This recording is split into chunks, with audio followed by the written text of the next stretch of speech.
Thank you, everyone, for joining the April edition of the Forge Modeling and Simulation Community Meeting. The topic for today is we're going to go through the tentative plans, and I say tentative because we're going to gather more input as we go, and these are still subject for modification. But we're going to talk about some of the preliminary interconnection flow testing between well 16A 7832 and the to be drilled well 16B 7832. Sorry, let me get back in the right screen. Of course, it won't let me advance. Okay, so the agenda for today, I will provide, as usual, a field schedule update, so let everyone know what the actions are in the field right now, and that's actually a pretty busy time. Then we'll talk about this connection confirmatory testing. And if time, I don't think, as one of the reasons we were a little bit late coming on is McCool and I were chatting. I think we'll see how the time goes, but if we don't have enough time, McCool is just going to give a brief kind of teaser for the stimulation plans that his team has been doing at UT. And then we'll talk about it as full for our next meeting.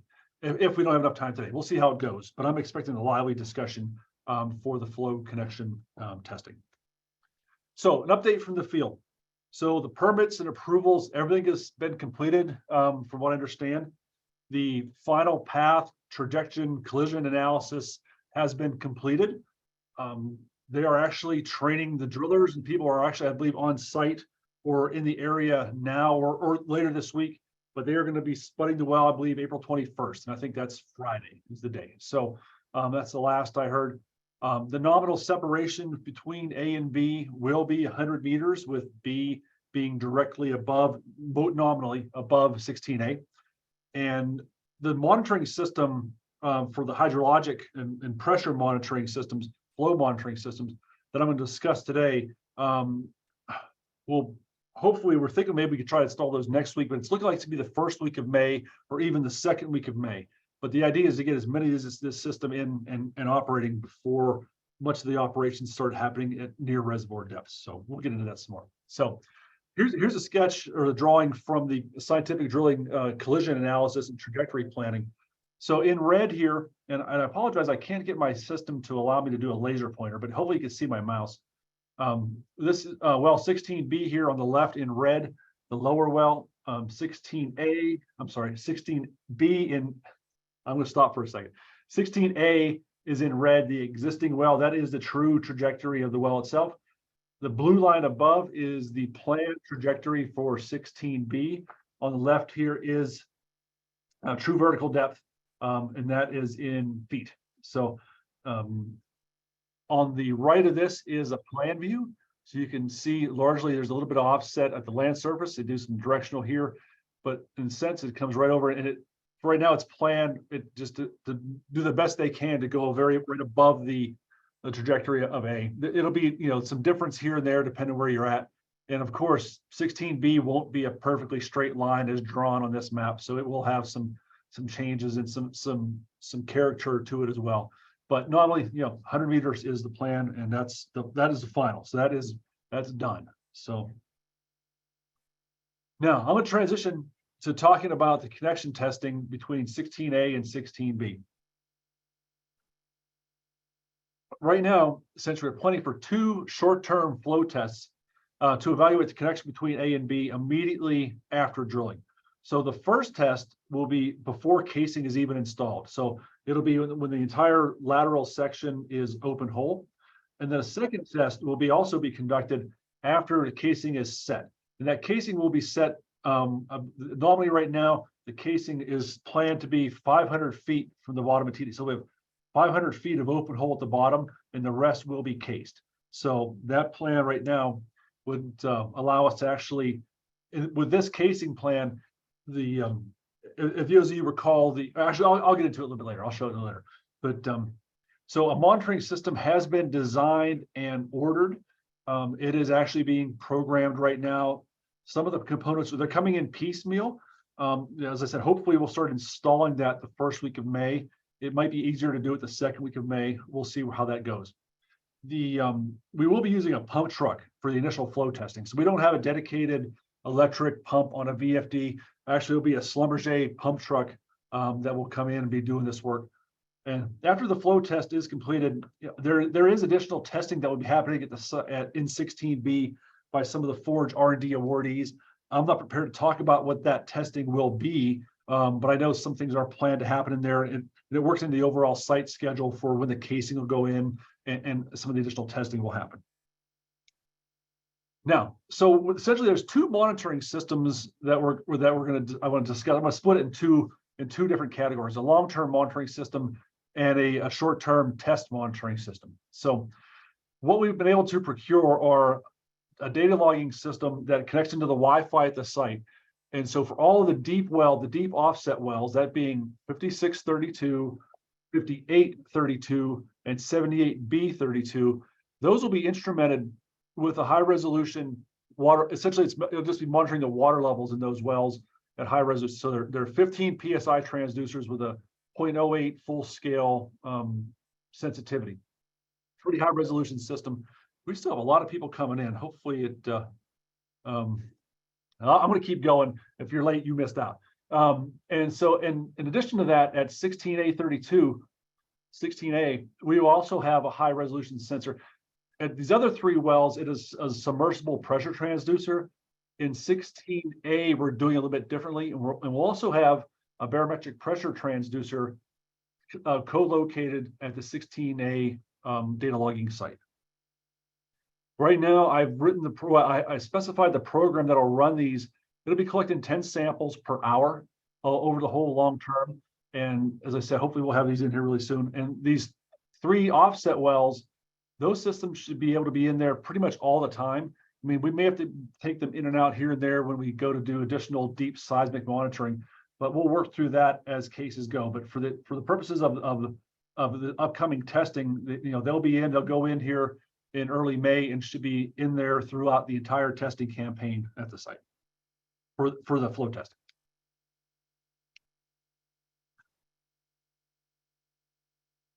Now, how will this look? So I'm going to try to transition now to talk about the monitoring system we'll use when testing is being conducted. This is a preliminary drawing of the 16A wellhead tree and all the flow manifolds and flow plumbing systems. We're still finalizing, or actually we're going to finalize it today, but this is close. So this is what the site is going to look like. We're going to have five frac tanks at the site connected to a Schlumberger pumping truck. The Schlumberger system will record the rates and pressures coming off the truck. So that'll be on the Schlumberger's own system, and we'll get that data after the fact. So that won't be in a live real-time system, but they will be collecting it. But for the long-term monitoring, we'll be coming in through one of the valves near the bottom of the tree. Then this diagram's a little bit off, but essentially we're going to have an air line in here. We'll purge the air out of it and have another 15 PSI transducer slightly submerged below the water level in 16A to get the long-term stuff.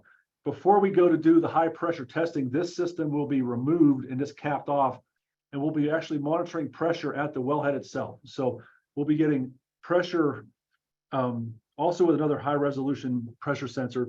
But at 16A, for redundancy, last time we did these tests, Payson came and instrumented the site and instrumented the wells. They will be coming back and doing that again.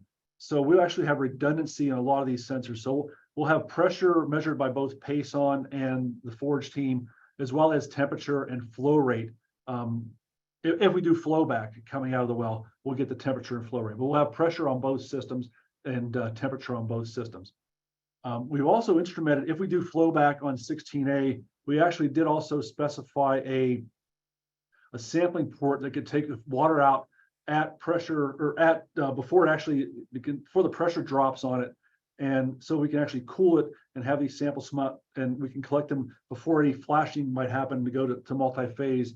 So we'll have that so we won't affect any of the concentrations of either the geochemistry or the tracers. I think what else is on here I want to talk about. Any outflow from these systems will go just to the pit itself and go from there. Now on 16B, this will change a little bit depending on when the timing for when the casing is fully installed. This is the setup for when the is before the casing is installed. So this will be for the first connection test that'll happen. Essentially, once again, we'll have the bottom of the tree here, where we'll have pressure monitoring on both, pressure and temperature monitoring on both the Utah Forge owned system as well as the Payson system. And we'll be sharing, so that'll be individual sensors collecting the same data for redundancy. We'll have a single flow meter in line that will share the, hopefully we'll be able to share the signal off of. I see the questions coming up, and I will stop here after this slide. Once again, we'll also have a sampling port coming off here that's cooled.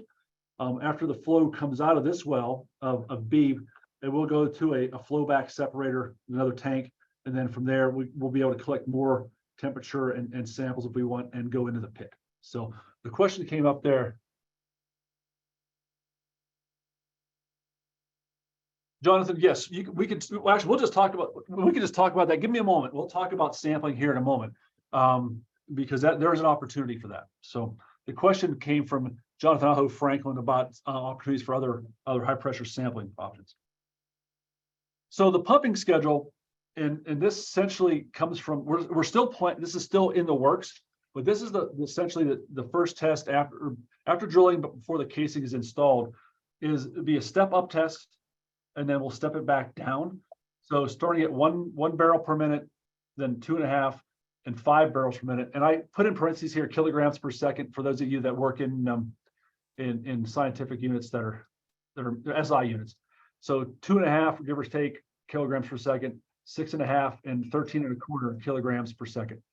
Now, based on some of our preliminary modeling, we think we need to keep, and also looking at the pressure diagram or the phase diagram for water steam, we're going to keep it up nominal between 200 and 300 psi back pressure on 16B. So we have on B, we'll have the valve system that I showed here. I'm going to try to go back a slide if it'll let me. The valve system here, we will keep a back pressure on the outflow line, not for the first part of this, between 200 and 300 psi, approximately 1 megapascal, give or take. And then after we get through the first 3 stages that are each step is 2 hours long. We are constrained by time here because the rig will be on hold time or on standby, so we can't take these for too long for these. And then we'll step it back down, but when we step it back down, we're going to increase the back pressure by about another half an MPa or so, give or take. And so we'll step that back down. And then after that 2, 4, 6, 8, 10, after the 12 hours here, of pumping, we'll do approximately another 12 hours of shut-in or potentially flow back into either 16A or 16B.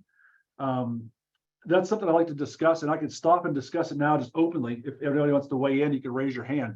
I'd like some input on flowing back or just leaving it shut in for a long time, which would be, we can gain different information from, depending on how we do it.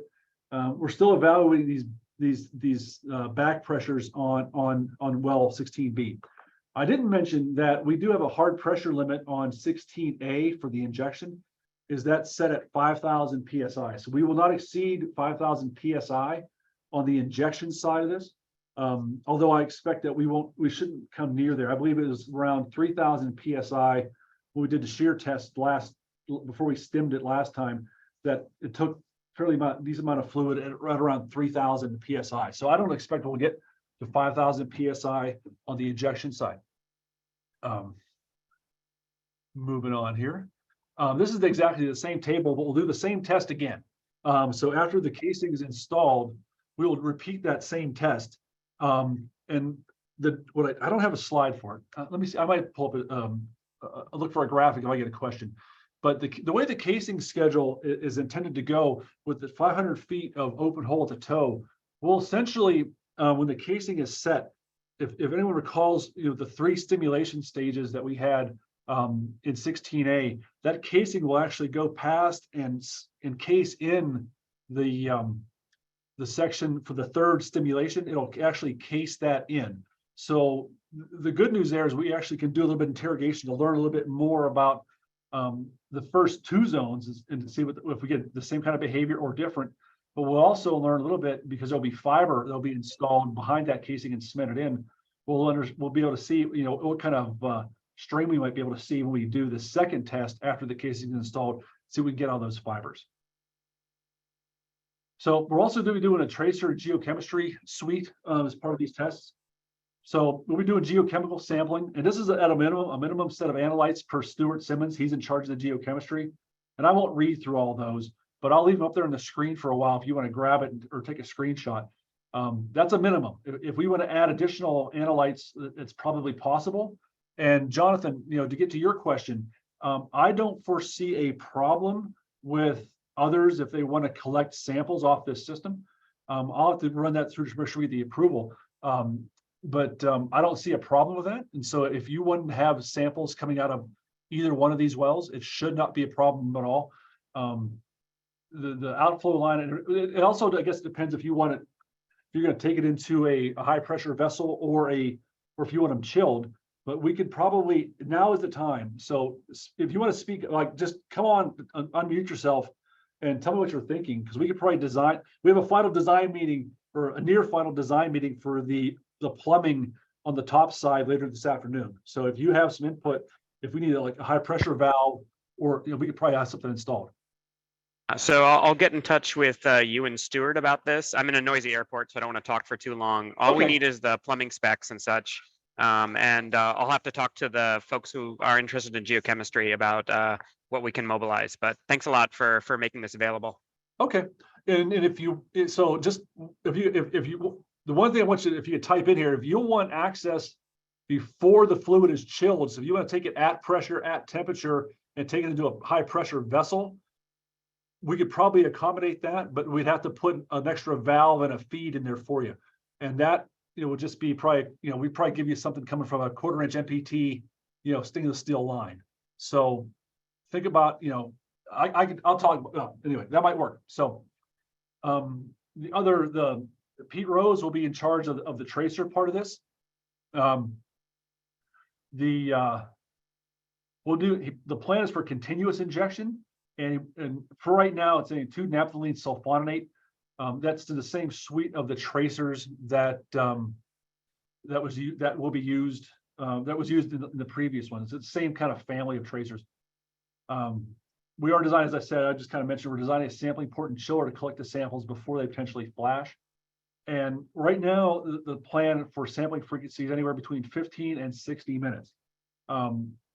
We can sample more. It might likely come down to being a manpower issue. And I'll talk to the team about that as well. So along the same lines, Jonathan, or anyone else who is interested in this, if they want their own samples, there probably is an opportunity to be on site when these things happen, to collect your own samples and tie into the system.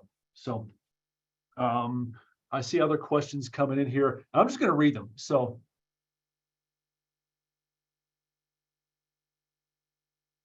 McCool asked a question about the natural fractures, take the volume of fluid. So that's going into zones that were already stimulated, McCool. And so in and B is planned to go through the MEQ cloud from that first stimulation. We did actually have the system take fluid at low rates at nominal 3,000 psi. So I suspect we'll be able to get fluid into the granite. I'm sorry, Rob, I'm a little confused. So is this injection happening? I thought it was before the casing was put in place. Is that right? We'll be injecting in well 16A and monitoring in well 16B. I see. So this is post stimulation. Okay. Yes. So this is before you or any other of the R&D awardees do a stimulation. We're going to try to see if we can validate or verify that we have connection between the two wells. If we have no connection between the two wells, we're actually planning some contingencies to do earlier stimulations in the toe of 16B. I'm not going to talk about that now, but that is there are contingencies we're looking at for that. But we do expect it to take fluid in A. It's just a matter if we see that fluid arrive in B, and if so, to what volume. Okay, so you expect the A and B to be connected even without the stimulation, without the hydraulic fractures, with the natural fractures? No, the well 16A has already been stimulated 3 times. Right. So the three stimulation treatments that you've done, those are the ones that are going to be connecting this. Is that the? That's correct. That's the test. Okay. And if you don't see this this connection between in those three fractures, then you wouldn't then you're injecting into essentially a naturally fractured granite, or with some hydraulic fractures in it, but they may not be connected to the 16B well. That's a possibility. I guess we'll find out. That's the whole purpose of this, is to these tests aren't meant to be truly rigorous and fully diagnostic. Their main purpose was just to say, yes, we could see a pressure, or we could see fluid coming between the two wells. I've hijacked this a little bit because it's really not that much more work to really instrument it to get a good data set that we can characterize the fracture set, the hydraulic parameters of the fracture sets, if they do connect, with just a little bit more data in the same amount of time. So got it. Thank you for clarifying. Okay, my pleasure. I'm just going to keep going through some more of these questions, because actually pH measured at pressure and or temperature, no, that should be probably measured after the fact. If Derek, if you think it needs to be different, reach out to, send me a note, and I'll actually collect any comments we have, and I'll bring them up with the operations team, and see if we can get back to everyone on that. So Luke Frash, pressure limit for the circulation injection. Injection side pressure limit is 5,000 PSI. Yeah, the contingency, if there's no connection or not pour, is, we are doing some we are doing some planning for some remedial stimulation. That I don't know the scheduling for that. I don't have John's prognosis for the well plan. I do think that is part of the plan, but it would have that then, if that was going to happen, it would have to be after the well is cased, and we don't have to do a very isolated section of the well. So hopefully that answers your question. If it doesn't, please come back in. Derek, I see your thing about iron analysis as well. Strontium. Okay. Yeah, summarize all that in a message if you would. Send me an email, and then we can actually pull anything we want into there. So I won't promise we can pull it all into there, but we can. Nothing else, we can help collect samples if they'll support the R&D awardees, and if it fits into our normal suite within the budget they have, we'll get as many analytes on there as possible. Thank you, Jonathan. Follow up with me in an email, and we can do that. Sharish, how we know the wells are connected? So, well, I would expect to see flow and a pressure response and a flow response. So essentially that would be a pretty direct connection. And I'm going to move on. So we did model some of these tests, or we did modeling to plan for the well separation between A and B, and we presented that at Stanford in February. Now, at that time we did that analysis, we assumed that stimulation zone 3 was going to be cased off, and we would never have access to it. But the operations team actually was able to modify their schedule a little bit to allow for these two interconnection tests.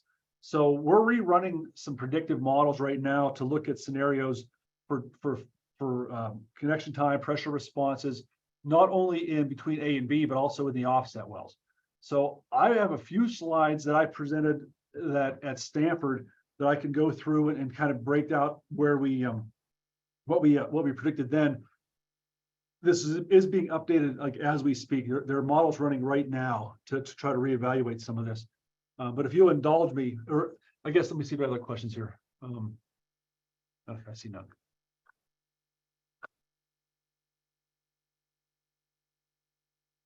Luke, we're kindred spirits. I see your question. Do you want to come off mute and ask that? It's an important question. Sure. So, one thing that we found really valuable EGS Colab was some sort of knowledge as to where the fluid was actually flowing into different fractures, monitoring wells, that kind of thing. So is there a plan for, some sort of log during production or fiber or some other tool down hole to try to identify exactly where we're seeing inflow into the production well? Yeah, we've been trying to find a way to do that, for these initial short-term tests. So the answer for right now is no. We have evaluated that. We're trying to get a kind of a cheaper fiber that we can just put in one of those wells to do this testing, but we just don't have the budget available right now to do that, and it ended up being a lot more expensive than we intended. both for the act of putting it in and acquiring the fiber. In the future, I would say we will have that kind of capability for when we start doing the longer term tests that may go for weeks and even perhaps months in the future. We will have some kind of instrumentation like that or the ability to log. But right now, essentially, we're using the pressure from the injection well is what's going to drive the system for the outflow. So there is no outflow well. There's no pump in the extraction well. And we won't have any tools on site to run logs. And I don't think, these lower flow rates, I'm not sure how, for a spinner log would do us that much good. So our plan is to go for fiber in the future.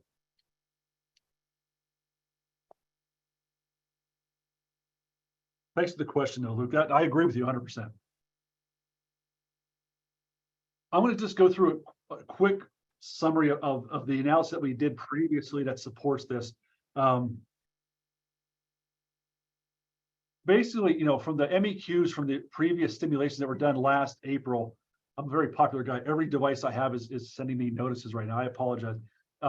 We did come up, we identified a number of discrete fractures, and we presented on these at a previous community meeting. And I think we had some people trying to reevaluate this. I haven't gotten anything back yet.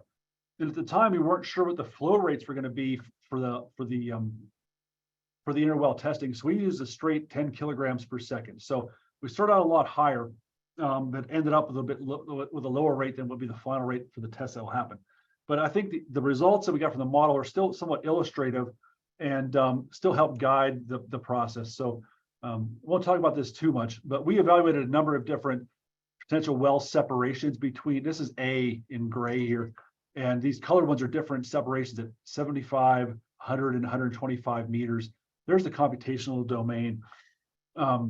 There's the DFN that I showed in the previous slide. Won't talk any more about in detail for this. I've already presented it. One of the changes that we're doing right now is we actually, this domain now has been increased by about twofold. So it doesn't include all of a good portion of the offset wells. So we'll be able to measure we'll be able to report out the model, any pressure changes in the monitoring wells. So we can kind of help set that for the test. And we're also working on not just using a subdomain, but actually putting this discrete fractures into the native state model domain. So we can also look at see if we see any potential strain at the strain gauge locations on the surface. That might take a little bit longer to do. And but for sure before the test, we'll have this larger domain of subdomain doing those models.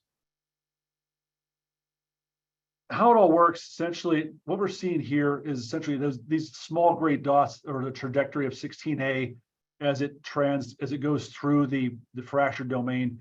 And anywhere essentially A hits the fracture becomes an injection location as a point source coming from the injection well. And the same thing was done for the production wells. So you have these small dots here for the different separations.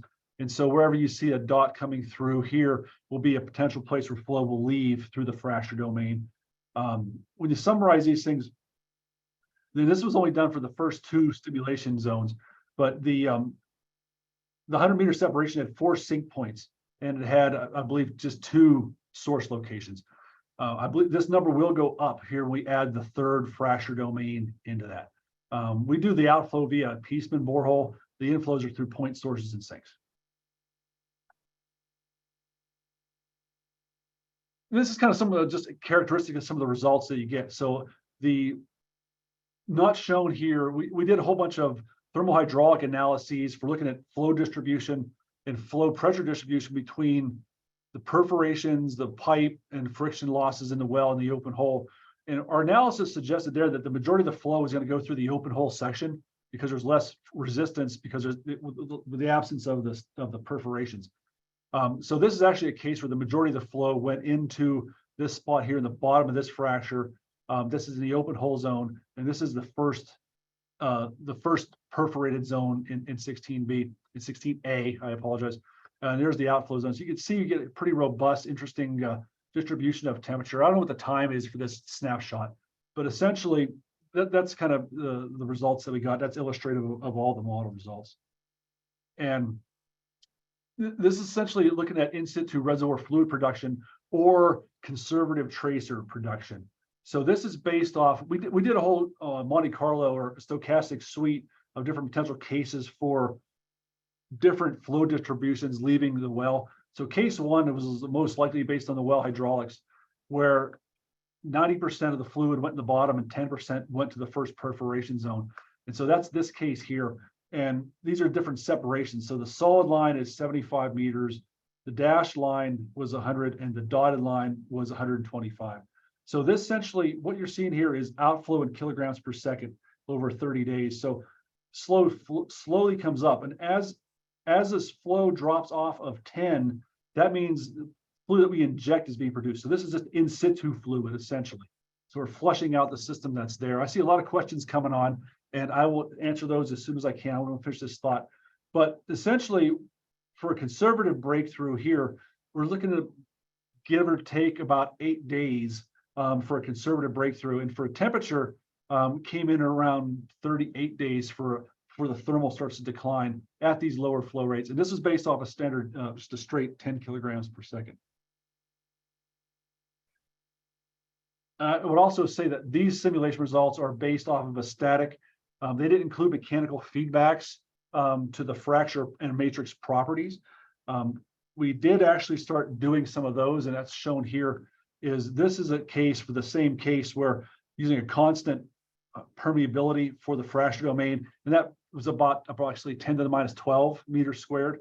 In the case where we start out with a 10 to the minus 16 or a nearly closed fracture, we get a whole lot faster breakthrough because there's less storage in the fracture domain. We see a whole lot of bouncing around here. That's some of the numerical issues that we're working on right now for essentially the aperture opening and closing by the poroelastic response. The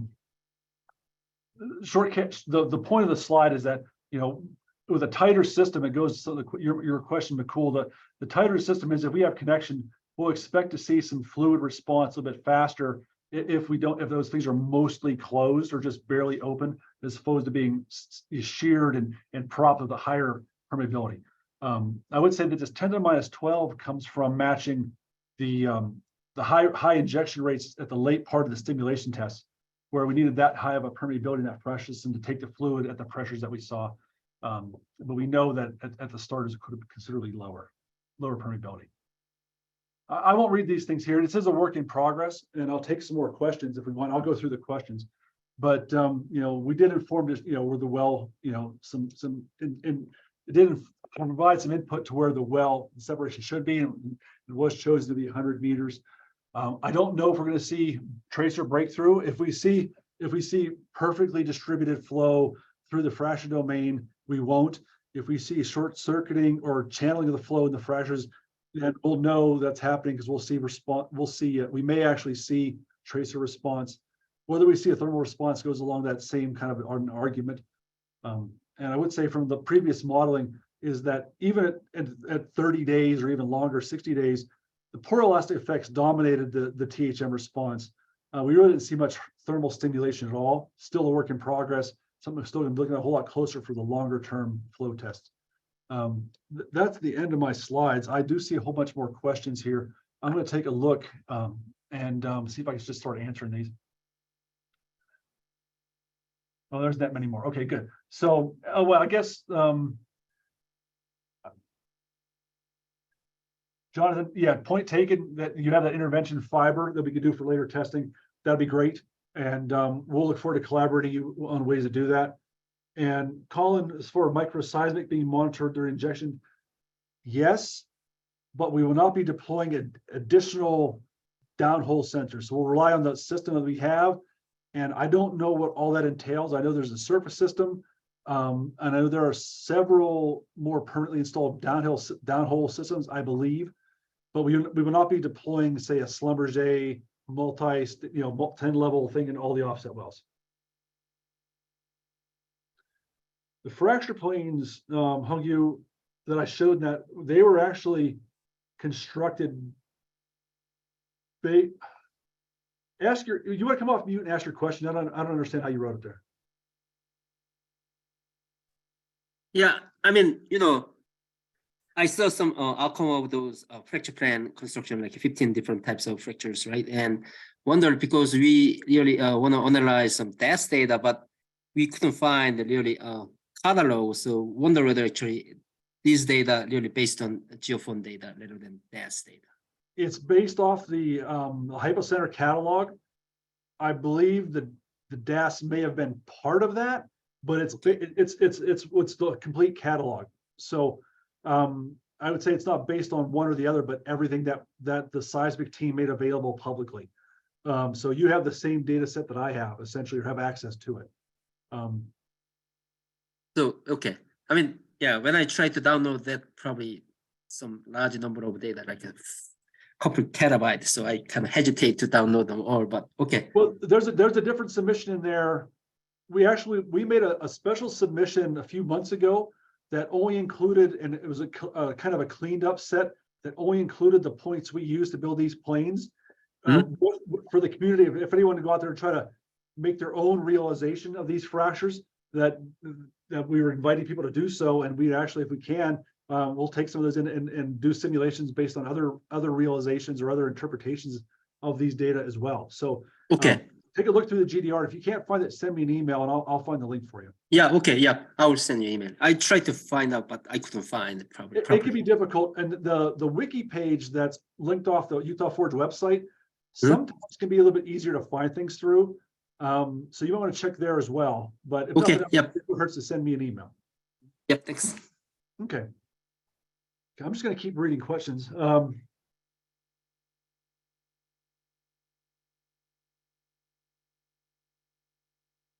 So Shiraz, so your question here is about, do we evaluate wells further away? The purpose, we're taking baby steps here. So the purpose of the 100-meter separation and I guess the not as massive stimulations was to, one, de-risk the process. So we wanted to make sure that we can we wanted to try to create a fracture domain, a fracture reservoir that was small, it was low risk, and that we could test. And at 100 meters, you know, the way I describe it is we want them close, but not too close. So we want them close enough that we could see a response, both by tracers and by thermal, in a reasonable amount of time. So we can understand a lot more, get some diagnostic information about the fractures that we created. And then, but it's a lot less, it's not focused on a commercial or a longer term application at all. Now, having said that, we are planning, there will be a well 16C 7832 that will be a longer offset well. Where eventually that will go is still to be determined. But so yes, that will be done in the future, but is intentionally not done now for those reasons. Hopefully that answers your question. You can type more in if you want to. Yes, thank you. Okay. Jyoti,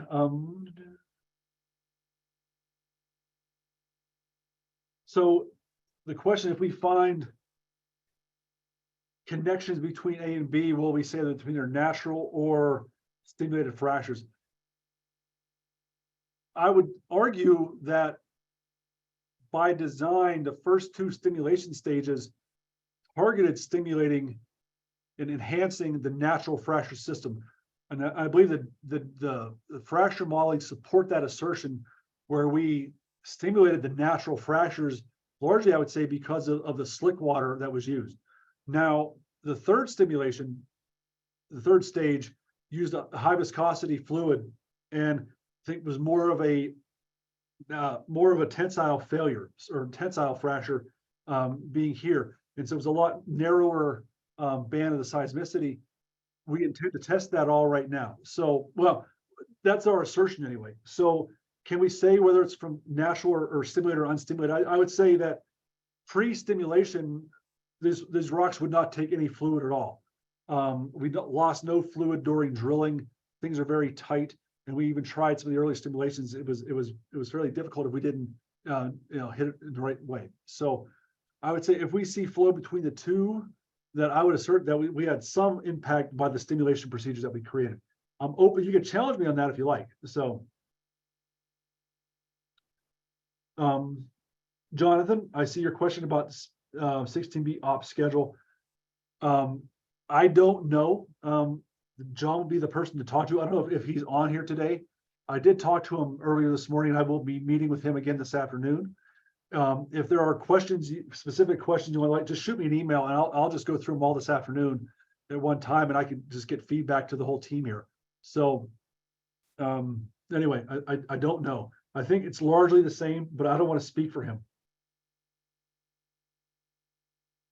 And also for the daily reports, yeah, you could just send an email. Gosha, who should people contact if they want to see the daily reports from the drilling? Gosha didn't answer, so I'm gonna say email Gosha, or just send an email to the Utah Forge Research email if you want to receive those daily updates. I don't know if everybody will be able to get them, but you can always request. One thing I forgot to mention here in all this is the data system that I described here for all this. It will be recording things. Essentially, it'll be on the network at the site. It will be on GPS clocks, and it will be pushing the stuff to a web interface in real time, or maybe lagged by a minute at the most. So you'll be able to see the water level plots and the barometric pressure plots here, probably starting by the middle of May. And then once the flow testing happens, you should be able to see the flow rates, pressures, and temperatures, and all of the Farwell pressure signals, all this in real time. You won't be able to download it. You'll be able to see it. We'll have to bring it down and process it and combine it with everything else. And then it'll get moved over to the GDR or through the wiki to get access to it. But I think that'll be pretty informative for everyone to see the process. I'm really curious to see what some of these pressure responses are going to be. I do Rob, this is McCool. I just wanted to ask, you may have mentioned this, but have you decided what tracer you're going to be using, or what tracers you're going to be using? It's a single tracer, and it is 2-naphthalene sulfonate, 2NS. Okay. Externally stable. You know, Pete Rose is in charge of this, and he'll have more details on this as we get closer. I will prepare a written plan for these tests and share them with everyone in advance. It's not going to happen right away, but it'll happen, you know, enough in advance we can still take some comments. I do want to ask though, so I went through what these plans are. The purpose of this meeting was to get feedback. So what could we, you know, as far as the steps in the pressure, the data we're collecting, durations, I am open. I mean, there's no emotional commitment to anything you saw presented here today. And the floor is open for, you know, questions, for comments, even snide remarks. Anything we can to make this better and a more impactful data set for everyone in the community. You know, I in a previous life before I did a lot of modeling, I did a lot of these kind of tests. And now that I do more modeling, I know the kind of data that I like to have when I try to put a numerical simulation together or try to calibrate a numerical simulation. But everybody doesn't work like me. So, you know, I'm seeing other people on here whose names I recognize, you know, Derek, comments, maybe any input you have. People I know that do a lot of modeling on here. I think I saw Eric Sonnenthal on here.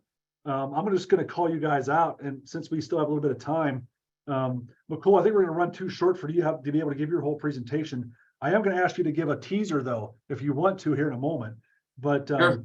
Okay. So what, you have any feedback for me? Any suggestions, anything we do to make these better or make it more useful for you in your analyses or your workflows?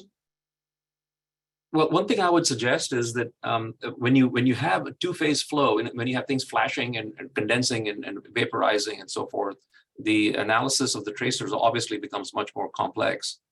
And I just wanted to see what the procedures were to try to minimize that impact, because the tracer, I'm assuming the tracer partitions into the water and not into the steam. And the same thing with all the analytes. So they'll primarily partition into the aqueous phase. So essentially, McCool, that's where this sampling port here, this valve will be holding the pressure back. So this will be the hold back pressure, the back pressure on the system. So everything on to the left of this valve should be single phase. If we start producing water at reservoir temperature, it'll be, you know, approximately 220 C. So it should be in the superheated water region. And we should chill it. We'll kind of chill it here in an ice bath so we can collect samples that never flash. It'll start flashing once it hits this separator. Okay, great. And then what you'll be analyzing is both a fluid that was in single phase essentially. Yes. That's what you'll be analyzing. Yeah. Great. That's nice. Yeah. Eric Sonnenthal, I'm calling on you. Hopefully you're paying attention. You're on mute. Yeah, I mean, that looks okay. I mean, that looks good. I mean, I think Stuart probably, to answer, he probably had a longer list because some of those species he would have analyzed other things when he analyzed for those. So I'm guessing, yeah, he had a pretty long list of metals and of course, yeah, the strontium isotope, things that look at water rock interaction. Of course, Okay. but I think Stuart, he knows all that. So I'm sure they're going to If be. you have a specific recommendation, please shoot me an email and I'll run it by the whole team. That was just a de minimis list that he sent out. And he didn't go into the full thing, but if there's something that's clearly missing, please let us know. Okay. Now, from a hydrologic or a characterization process, thought process,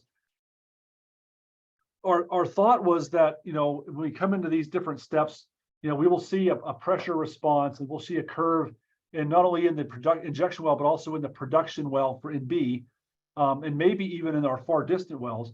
And looking at these things, keeping it single phase, I have a question is the effect of this back pressure on maintaining pressure support for, if we have poor elastic or dilating fractures that are in that natural system, keeping it open. So if we increase this, we may substantially increase the permeability. So if that's the case, if we increase this by 150 PSI, I'm curious, the thought here is we'll see what pressure increase we see on the injection side. If it's 1-to-1, we see more or less required this higher back pressure. That's the thought there. And we'll also see the different, the diagnostic shapes of the pressure as we step the rates.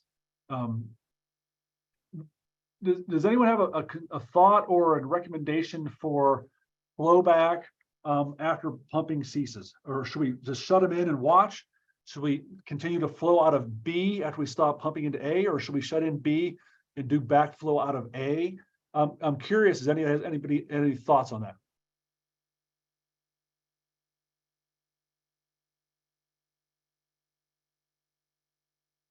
Now's your chance. This is your test as much as mine. So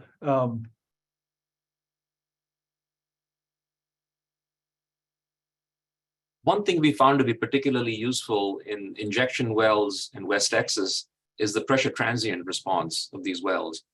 In other words, you inject for a while at a certain rate and then you shut it in and watch the pressure transient response in the injection well. That's turned out to be a very useful thing in terms of being able to see what the fracture geometry might be. So I would definitely encourage you to get high time resolution transient pressure data on the injection well. okay. Define high resolution. Is it like the millihertz range or the hertz range or the? No. I think once every few seconds would be fine, or once every second maybe. If that's too much, once every minute even is fine. No, I could probably sample this system at probably 1 hertz maybe. Okay, yeah, 1 hertz is easy.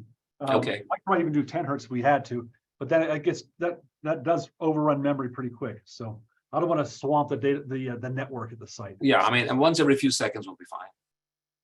I mean, I really like the flow back because, like Stuart showed, the fluids that came back were really pretty brine rich compared to what you injected, and it's a better way of knowing.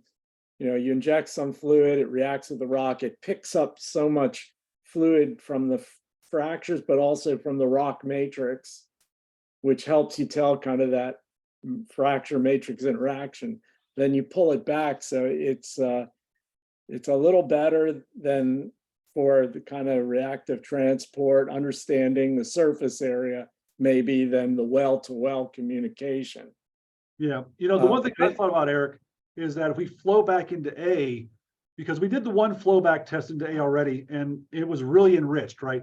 Now, is that because of interaction with the fracture, or is that there's a bunch of fault gouge in there that we just dissolved? That's a question that lingers in my mind. So if we did flow back into A again after pumping for this many hours, it might be reasonable to suspect that we have flushed a lot of that stuff far enough inward or through the system that flow back may be more representative of more short-term water rock interaction. Well, that's a good question. That's you don't really know, because the chloride doesn't come from dissolving rock. It comes from native fluids. So that's definitely the other aspects, but definitely the chloride Yeah, it has to come from some pore water.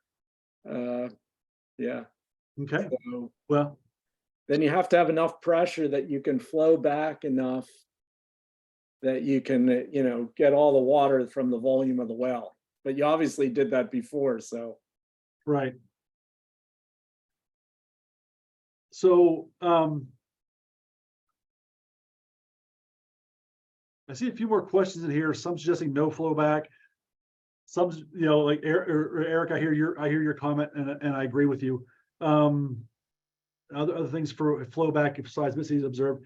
What I'll ask is I want to actually turn this over to give McCool a few minutes to give a teaser. So he's been doing a lot of his team, he and his team, I'm going to stop sharing. McCool and his team are one of the Forge awardees that will be doing is planning a stimulation procedure in 16A for later this year as part of the awardee program from the first solicitation. So we didn't know if we'd have time for him to give a whole presentation today, and we don't. So Nicole, can you want to take maybe 5 minutes and give everybody a teaser? And I think we could end here at the top of the hour.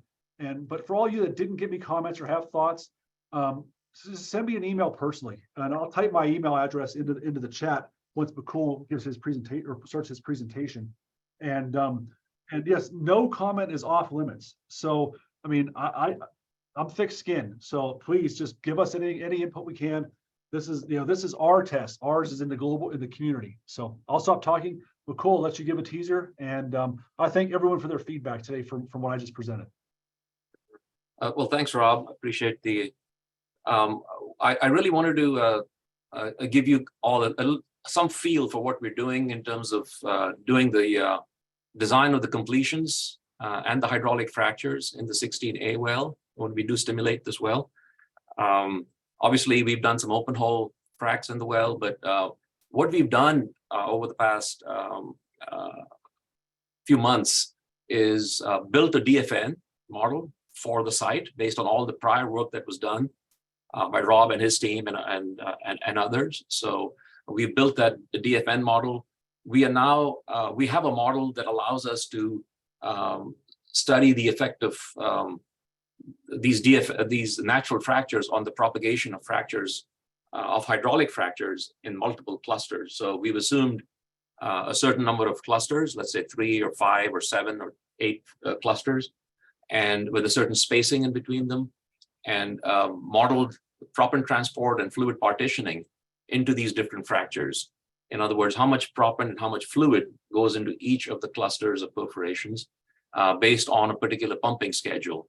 So our goal at the end of this exercise is to recommend the number of clusters, the spacing between clusters, the pumping schedule for the frac treatments that are going to be conducted, with the ultimate goal of having a very uniform distribution of fluid and sand into each of the perforation clusters. So we don't want, if you have 5 clusters, we don't want one frac to take off and the other ones not to go through at all. And so what Mung has been running is some simulations, building the model. Actually, we first had to build the model for fluid and proppant partitioning into these different fractures, and then modeling the proppant transport and fluid transport in these fractures as they interact. So the hydraulic fracture grows and it interacts with the natural fractures and creates a fracture network. And this allows us then to see in 3 dimensions where the fracture is going, whether it's going to be connecting with the 16D well or not. And so we've looked at issues like cluster spacing, the number of perforation clusters, the particular sequence of fracturing, and so forth.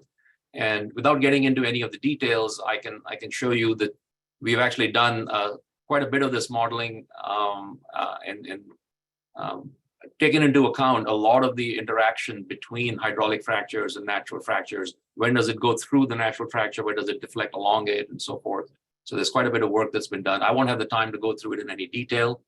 The second thing that I think is very important is the fact that, and we've seen evidence of this in a lot of unconventional wells in fiber optic data in the past, where you can see sand traveling along preferentially towards the toe of the well, screening out those perforations, as you can see in this DAS data, So you can see this becomes quiet after some time.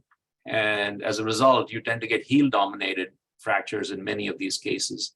And there's a history of some publications that we've done together with Shell in this area. And we've applied this knowledge to some of the more recent. And so we've done simulations like this where you can see the geometry of these fractures over time. So I'm not going to go through these, but one of the dangers is, and I'll show you one video if I can get to it. Escape. I'll show you just one video of what this thing looks like. Maybe bring this here.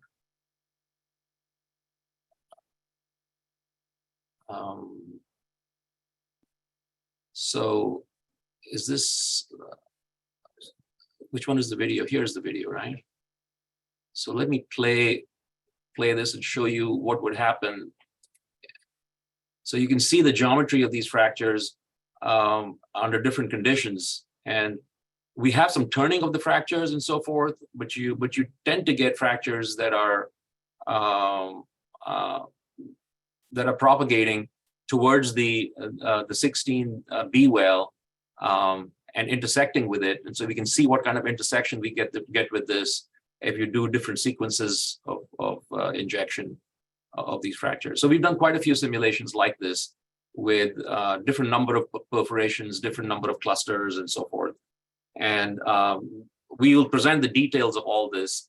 And the next step is then for us to be looking at the fiber optic response in the 16B well, which we'll be simulating as well. We have done some work on that.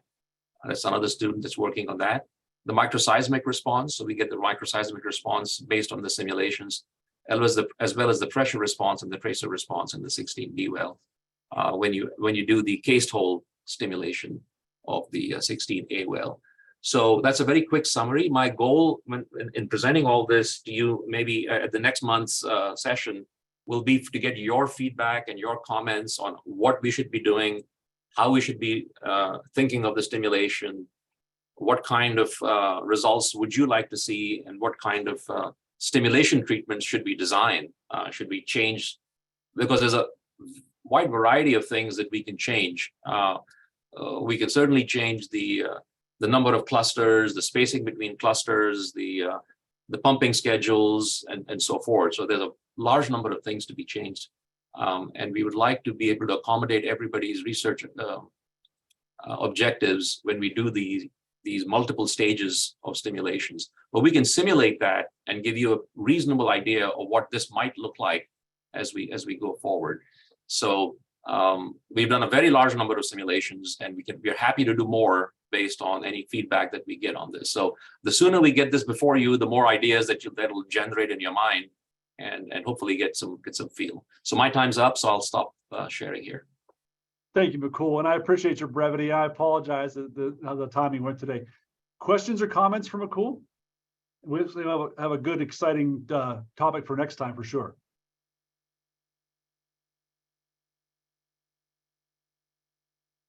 Silence means everybody wants to get to their lunch. So I appreciate everyone's attention today, and I thank you for your feedback. Once again, please email me with any questions or comments, and we'll see everyone next month. And we'll keep our fingers crossed and knock on wood for success and good luck with the field work or with the drilling. So thanks all. Bye Thank now. you.